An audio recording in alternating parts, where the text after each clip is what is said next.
Hi, everybody. Welcome back to Tom and Jesse Talk Movies. I'm Jesse. I'm Tom. I almost said I'm Tom, but I'm not. I have here the preamble, which is if you have any questions or concerns, please contact us at programs@cshlibrary.org. If you have anything to say or want to contribute, please feel free to reach out to us.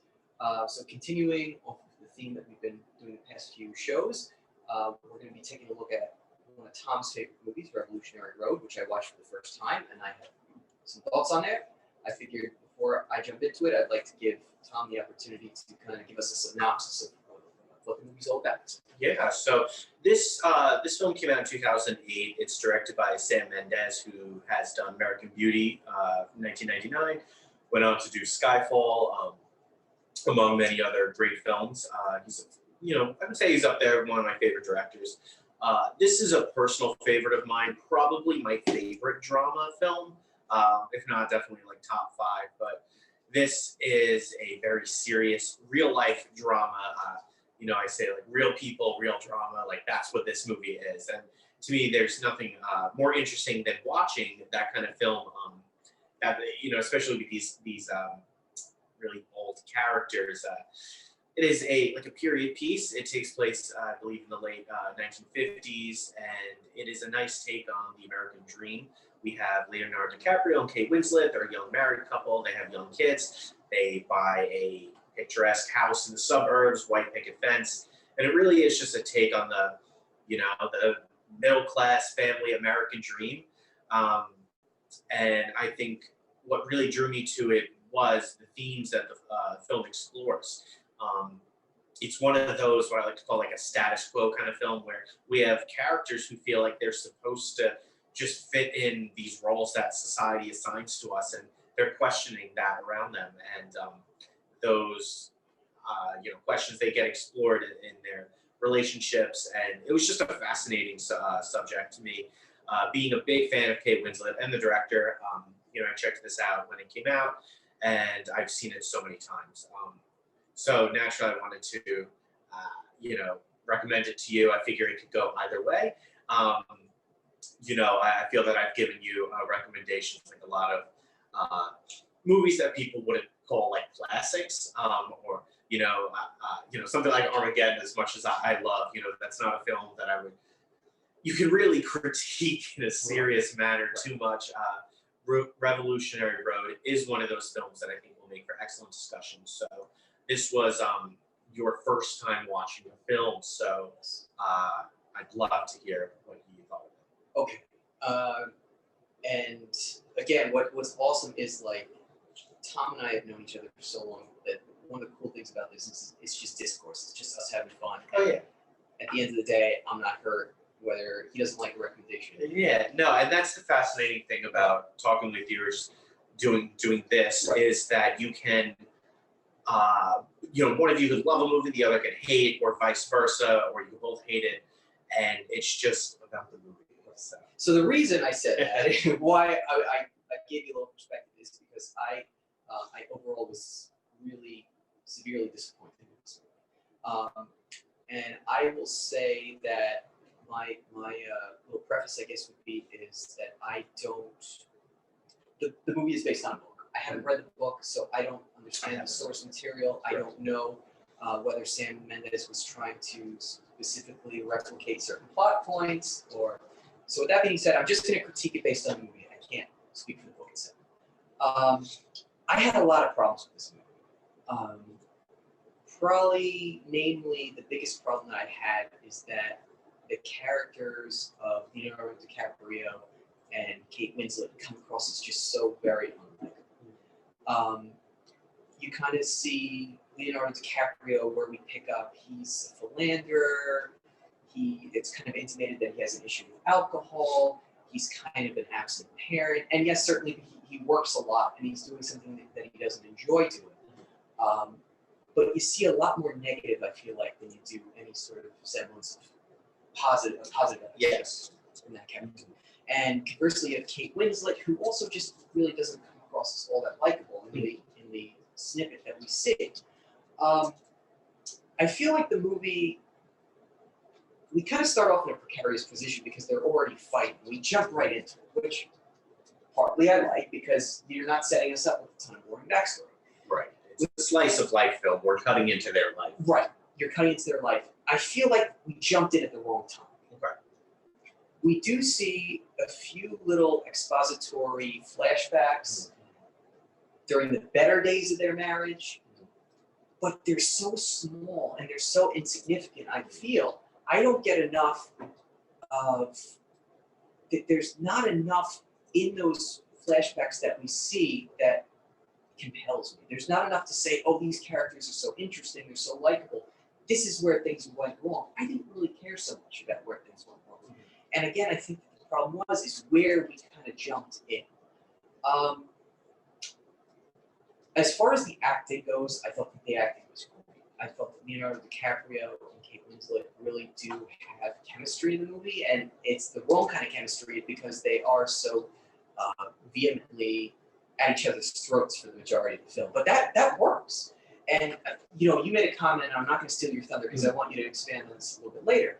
But you said, you don't have to be, for a movie to be interesting, you don't necessarily have to like the characters. Right. And even though I really didn't like the characters, there is almost like a certain harmony to their arguments. I mean, it's almost like cyclical where things kind of slow down a little bit and then the arguments pick up. Yeah. Again, I don't need overwhelmingly positive, but it just feels like the majority of the movie is just it's deadening. It's there's no optimism. It's a drag. It's just pervasively dreadful. I mean, there's no real light at the end of the tunnel. And again, that's all well and good if I felt like I was invested. I love the direction of Sam Mendes, and again, I'm not going to say anything bad about him because I think it's a great looking movie, and I saw it on Blu-ray. The Blu-ray looks sensational.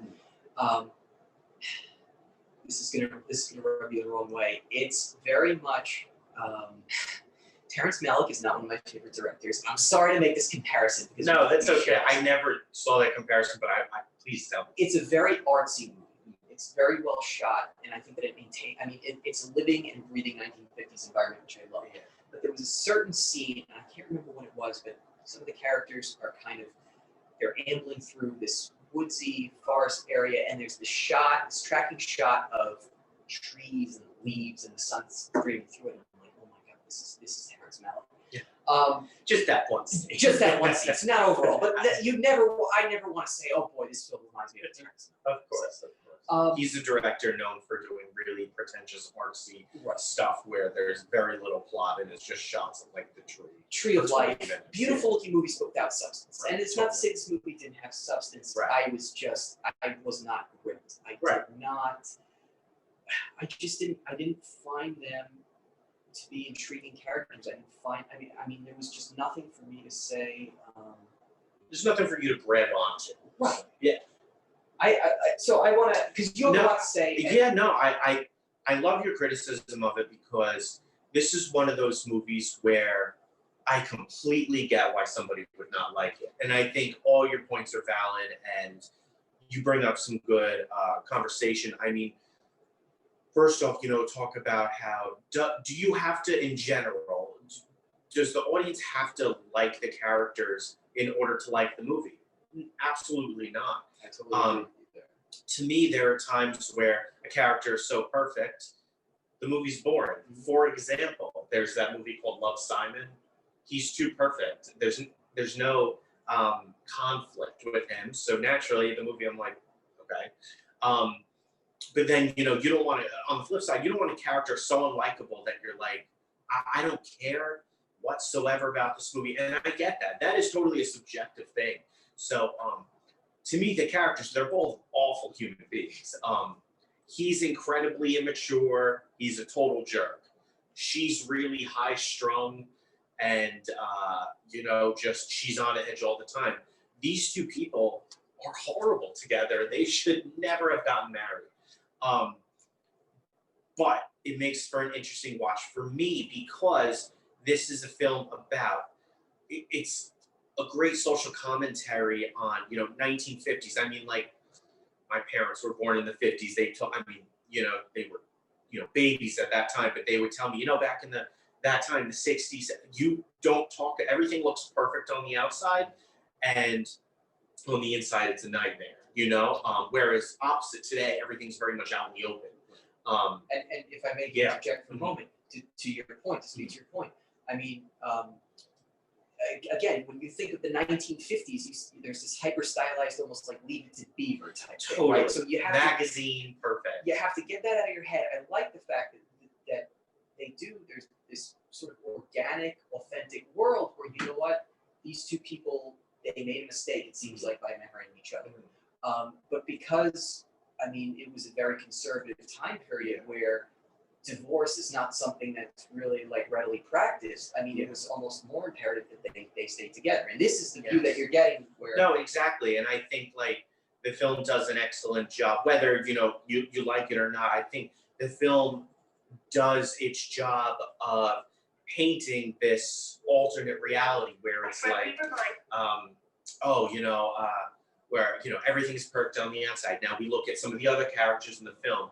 They look at Kate Winslet, Leonardo DiCaprio, they're called the Wheeler family, as, oh wow, the Wheelers, they're the talk of the town, they have everything. He's got this great job, she's this beautiful stay-at-home wife, and she's got dinner on the table, she puts on her makeup, her lipstick as soon as he walks in, but they're miserable on the inside, and it's just so interesting where it's like, this is how it's been forever, but you were hush-hush about these things back then. Right. And nowadays, you can tell, okay, that family's miserable. But that is a very interesting point that you make, because it does paint that picture. Outwardly, there is the look of perfection, and that this is a very idyllic relationship. Yeah. And you see it with the realtor too.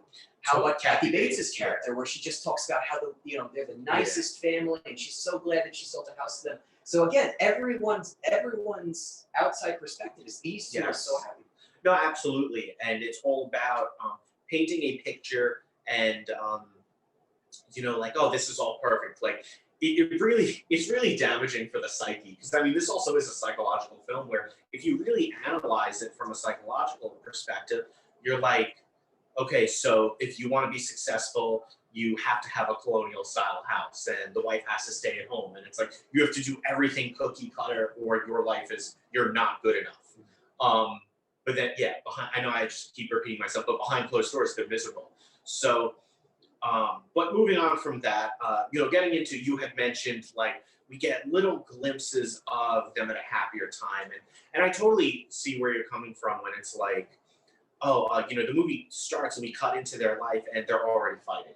I love that. I love how it starts. I agree with you. I mean, maybe there could have been a scene in the beginning where, they're at, maybe it would be cliche, but like, they're at their, the reception for their wedding, and then we just cut to them arguing in the car. Like, you could have done that.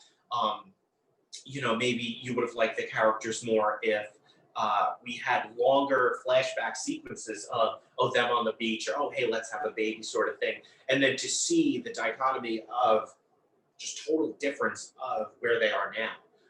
Notice how absent the children are in the movie. Very much so. And I don't think that's done on accident like that. And I like that. But it underscores the importance of their relationship. The fact Yeah, that they're about to exactly. welcome another child into the Yeah. world, and you don't really see the children at all. I mean, it just I will also, like, on a complete silly note, like, I mean, I described the film as, it's a take on, the all-American couple in the 1950s and the American dream. But to explain that movie in a sillier way, I'd say it's just a couple fighting the entire movie. That's what it is. But there's reason as to why they are fighting, and why there is drama. The film does a good job of really getting into the characters' heads. I felt, you didn't like the characters, but like you understood who they were as people. Oh, absolutely. Yeah, absolutely. He goes to work every day. He has a great job. He's miserable. Is he going to follow in his father's footsteps? He's having an affair, and then all interesting stuff. And I mean, the groundwork was all there. There was never a point where I said, these people are just miserable. and it's just because the director's telling you they're missing. Yeah, No. absolutely. There's all the building blocks that are there. You see exactly why he is, he's this quasi-alcoholic and why he's, he's having his relationship strained. And I think that the movie does a very good job about setting all that up. So that's certainly, it's certainly storytelling is not my primary purpose. No, of course.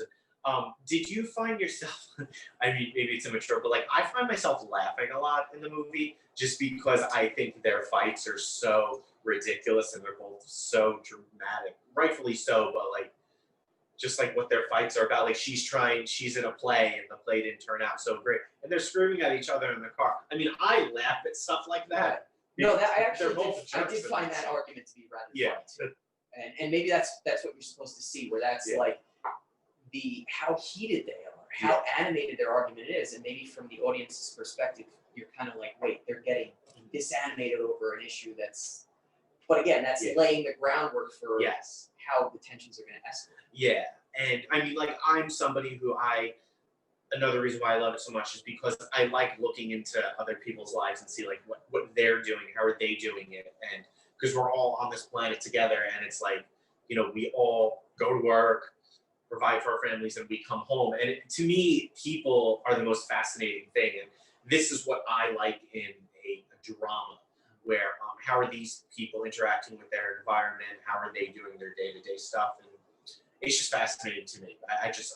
We feel there's a voyeuristic element from the audience where we are watching their life, and some of the other characters I think is worth noting. Michael Shannon comes into the film. Would like to talk about so go ahead. I thought Michael Shannon was sensational. Yeah. And, for all the criticisms that I'm kind of levying, I thought that he was just like a home run. He was really one of the stars. And I think that he was almost underused. So Michael Shannon's character, is he a mathematician? I drawing a blank on what his job is, but he's Kathy Bates and her husband. It's who's the realtor's son, and he is like an iconoclast. He has all these kind of crazy ideas at the time, and they think that the best way to treat him is through electric shock therapy. Yes. So he's severely dysfunctional. Yeah. And I actually think some of the most riveting scenes in the whole entire film are the scenes where it's Michael Shannon and Leonardo DiCaprio together when they all kind of convene for lunch. And, because Leonardo DiCaprio is able to suppress his anger only for so long, and Michael Shannon's character just keeps prodding and prodding and prodding. And you talk about mounting tension. You kind of get the impression that Leonardo DiCaprio is going to snap, and you don't know when he's going to snap because you're still trying to hold the pretense of everything's fine and we're so happy and normal, and Michael Shannon keeps digging and digging and digging. That I thought was filmmaking at its finest. I really enjoyed the scene. I really enjoyed the buildup of tension between them, and eventually Leo snaps. And when he does, I'm like, wow, great. that is so reserved. But I thought that Michael Shannon's character was just so fascinating because again, he was totally the counterweight to this happy facade. He was, not everything's fine and dandy, and they actually, I think they sort of see Kate Winslet and Leo DiCaprio kind of see from this perspective that maybe he's right. Right.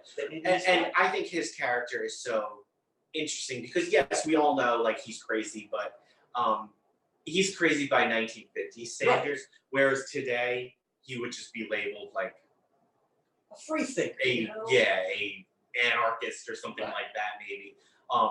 But he's a plot device, of course, and he's there because he's the only character that you're really gonna, if you're sensible, like really agree with, where it's like he sees all of this stuff around him as, everyone here is so perfect and they're putting on such an act, and he's all about questioning the status quo. And I'm a lot like that too, not to his extreme, but like I'm somebody who likes to question things in any circumstance. And to see him do that, the movie is about 1950s hush hush, everything's perfect, we don't talk about issues, we repress everything, and then we die of stress. Right. Whereas he is locked away for realizing like, hey, you know what is everyone doing? You know, and I love that. I think, you know, and, you know, we'll see in the 1970s, 20 years after this film, that the themes of being more of a free thinker and being open are explored more.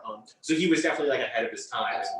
Nowadays he would just, you know, fit right in. But I love him in this film. And what do you think about? So that's one character that I really happen to like. What do you think about their neighbor's character? So Kathy Hahn and David Harbour in an early role. Yes. Yeah, I think they're really cool. I mean, like, they're your everyday people. I think they're obviously more functional than the Wheeler family. They, of course, have their issues, and some of that stuff. I won't spoil anything, but yeah, there's this couple next door that they're really chummy with, and I love when they go out together and they chit chat. But I love how some of the Wheeler's problems kind of leak into their life, where it comes down where I think it was the husband who kind of liked the idea that the Wheelers were going with, and then the wife, or no, I think it was the wife who liked it, and then he asked, you know, oh, what did you think of their idea? Like, I think it was stupid. She goes, oh, I'm so relieved, but you can tell she actually really liked it. And I think they're great. They're also a plot device, and I think they're really great because they are showing that the Wheeler family, they're not the only people. Like, this is how it was back then. Not everyone, of course, but that's why I think the director is so good at painting this setting where everyone's kind of putting themselves in a box. There's almost this humorous reverence with these two characters, where it's like they are so eager to ingratiate themselves to, you know, Leo DiCaprio and Winslet. It's like they see these two as the perfect couple, right? And then you kind of start seeing, like you said, as the problems leak over, you start to see the cracks in the foundation. Exactly. And their response to the cracks in the foundation, Kathy Hahn and David Harbour, I think is kind of interesting too. Yeah, exactly. So yeah, I think it's I like the movie. Okay, you know, totally understandable why somebody would not like it. Of course, and I get it. You know, I just wish that there was some neutralizing agent. It was split a little bit more. I want to say it was like 85% fighting, and then like 20% you see them when they're. Okay, I did my math right. Yeah. You know, it's 20% where you see him happy and love, and I wish you gave me a little bit more to see. It's understandable. Right. I think the movie could have even been better for me if we do see that, because there's not many of those. And I'm fine. I'm not going to spoil anything. I'm fine with the way that the events unfold. Just give me a little bit more happiness together, just to show where they got to. Also, commenting on the film from a filmmaking style. I love the look of the film. I think that I'm just such a fan of 1950s and 60s. Like, I love mid-century modern. So I love the way their house is set up, and I think the house also plays a role. Because if you look at their house, it's whites, it's neutral colors, it's bland looking. Okay, I know they didn't have, not everyone had a TV, but it's like it's all wood furniture and everything. Everything is just so neat. Every napkin is in order, and it's just so telling of a period. And I think that just works so well with the characters. And that plays into, you know, Kathy Bates's character. You know, the fact that she has a rather prominent role in the narrative. She's a realtor, and I mean, again, it's the guise of you owning a home and maintaining the home and having the white picket fence and having all the appointments. And I mean, that was the indicative, you know, that's what's so indicative of, at least outwardly, of whether someone's happy or not. Right. How does their home look? Are they dressed nice? I mean, that was the picture of, again, I take it back to like Leave It to Beaver. No, this is Leave It to Beaver rated R. Yes. And less child. Yes. But yeah, okay, cool. So I'm happy you watched it. I strongly recommend it if you like any of the things we discussed. And aesthetically, it's beautiful. So if you're looking for like a really beautiful looking 1950s period piece, and the acting is really, really very good overall. Yeah. I wouldn't dissuade someone from watching it if you're interested in some of the things that we discussed. I did, real quick, I did love the ending of the film. Again, that's just the cherry on a, okay, that solidifies I don't the think, time. can we say anything about it? I don't want to spoil it, but just like, seeing what that one character does, it's like, okay, see, it's everybody's, So we can everybody say, back then is we crazy. can say it's not a Disney ending. We'll leave it at that. No, of course Okay. not. Of course not. Yeah. But okay, I think that's it. Next up, we're not here next week, but the following week after that, we will be discussing holiday films, and since we're going to be in December, and we'll talk about some of our personal favorite holiday films, how you can find them, and so forth. So thank you guys for watching. Thank you so much. We'll see you next 2 weeks from now. 2 weeks from today.